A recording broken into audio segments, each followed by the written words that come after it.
O São Paulo tem obrigações financeiras. E eu já venho falando isso faz tempo. O ano começou, a janela abriu, eu venho falando para vocês. O São Paulo tem obrigação de vender jogadores.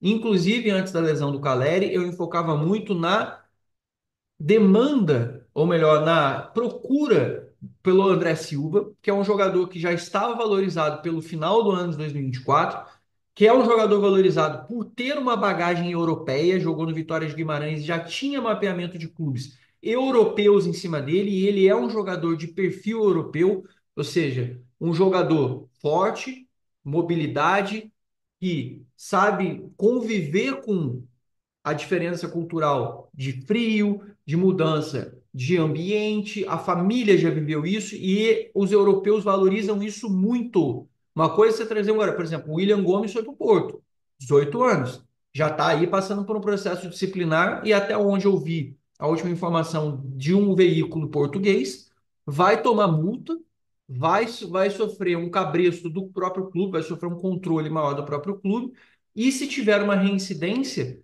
pode correr o risco, inclusive, do William Gomes ser emprestado e perder a oportunidade de ficar no Porto e conseguir mostrar a trajetória dele. Ou seja, ele interromperia uma possível ascensão dele, freando um crescimento dele. Lembrando que o William Gomes está machucado nesse momento, está em fase final de recuperação, por isso ele também não está jogando.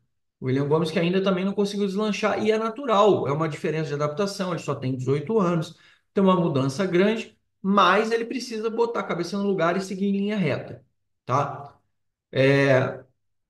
Então, voltando ao André Silva, sobre o André Silva, sim, ele está numa grande fase, está fazendo gols, mas ele é a bola da vez entre os jogadores mais valorizados do São Paulo hoje. Agora, com a lesão do Caleri marcando o gol do jeito que ele está, dando assistência e tudo, pior ainda. Então, eu já tinha falado com vocês, quem me acompanha aqui já sabe, você está falando, mas você está falando isso agora, está aterrorizando. Não, eu estou falando isso tem pelo menos uns 2, 3 meses. Sobre jogadores valorizados depois da lesão do Maia, o André Silva virou um dos principais ativos do São Paulo para poder negociar. Aí tem muita gente que fala assim: não, mas então vende o Luciano e o Bobadilha. Gente, quem quer comprar o Luciano hoje? O Bobadilha está em uma fase, ele perdeu até a titularidade da seleção paraguaia. Não é simples assim. Lembrando que o São Paulo tem 60% e o seu Portem tem 40%. Então não adianta, o São Paulo pagou 10. Não adianta você vender ele por 15, porque você vai ter prejuízo. Não adianta você vender ele por 20, que você só vai recuperar o valor. Ah, mas daí vão fazer. O São Paulo também não tem volante, então também não adianta ficar se livrando de volante. Então tem que ter inteligência na hora que faz. Eu vejo as pessoas, faz não sei o quê. Não, não é assim, tem que ter calma. Lembrando que paga imposto, você paga comissão, você tem intermediação normalmente, você tem muita coisa que envolve no processo de comercialização, de compra e venda de jogador. Não é um negócio tão simples assim que você fala assim, não, só faz aí. Não é videogame, tem taxa. Lembrando que até no videogame tem taxa para você vender jogador. Então, assim, só para ficar o exemplo para vocês. Então, isso aqui você está dizendo que o André Silva corre o risco de ser vendido no meio do ano. Eu falo assim, eu tenho para mim que com a questão do Caleri, eu acho que o São Paulo vai tentar segurar o André Silva. Só que lembrem-se, e aí é uma questão de lógica que eu estou dizendo para vocês. Se o São Paulo segurar o André Silva, o São Paulo vai vender algum outro jogador. Quem? Vai acabar vendendo um garoto. E aí, se for para vender o André Silva, por exemplo, como eu já falei nos termos, sei lá, isso é uma simulação, tá? Como eu já falei, tá lá o Brenner, interesse de voltar encostado na Udinese. O Udinese é um dos clubes que tem interesse no André Silva há anos. O Udinese, eu tomo aqui o André Silva, 40 milhões de reais, 50 milhões de reais, sei lá quanto que o André Silva vale, porque ele também tem 27 para 28 anos já, né? Pega aí uma grana. Me dá o Brenner aí durante um ano e meio de empréstimo e você repõe.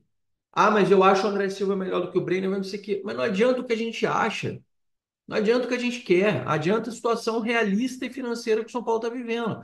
E aí você vai ter, sei lá, o Brenner e o Rian. Aí você vai tentar puxar um outro jogador que não esteja no clube, mas que venha sem custo de transferência, que esteja livre no mercado.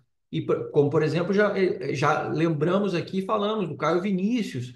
Surgiu aí o exemplo do Mariano Dias, que foi oferecido, que está ex-Real Madrid, que poderia vir com contrato de produtividade. O São Paulo tem que construir soluções criativas e independentes do caminho fácil. Ah, mas justo agora que o André está formado e agora que ele está crescendo, que ele está fazendo não sei o quê, qual a outra solução que você tem? Você quer vender quem? O Lucas Ferreira e o Matheus Alves? O Rian Francisco, que nem jogou direito? Alguns jogadores a gente vai ter que vender. Essa é a realidade do São Paulo que tem que vender 85 milhões de reais em jogadores nessa próxima janela. Vai ser foda. Eu tô avisando isso faz tempo, não é de hoje. Então, assim, tô falando isso num vídeo hoje. É duro a gente ter que ouvir isso e é incômodo, eu concordo com vocês. É chato, é até triste no final das contas, mas a gente tem que enfrentar a situação e ir de encontro para ela. A gente não pode fugir do desafio. A gente não pode fugir da situação incômoda e complexa que a gente está vivendo. É uma realidade dura, mas uma realidade que a gente tem que enfrentar de alguma forma. Então, como vai fazer e como que vai vender? É só você pensar. Que jogadores a gente pode diminuir o custo da folha, por exemplo, tentando pegar o Luciano e negociando ele com alguém, fazendo uma troca. De repente, vendendo por um valor baixo por algum outro país aí que ele consiga ir. Mas não vai pegar 20 milhões de reais. A gente precisa de 85. A gente não vai conseguir. O Caleri machucado. Algum lugar você vai sofrer, amigo. Algum lugar a gente vai ter problema. E aí entra a questão de perder jogadores, que aí eu até fiz uma matéria, e vocês vão ver aí no título também, que eu falo que o São Paulo pode perder pelo menos 4 jogadores na janela, é a coisa mais realista possível. Por quê? Porque o São Paulo pode ter que vender 1 ou 2 jogadores no meio do ano para chegar nesses 85 milhões, que hoje, se você falar assim, eu acho que os únicos jogadores que poderiam valer essa grana toda eram os meninos da base, mas daí você vai tirar os meninos da base agora do time?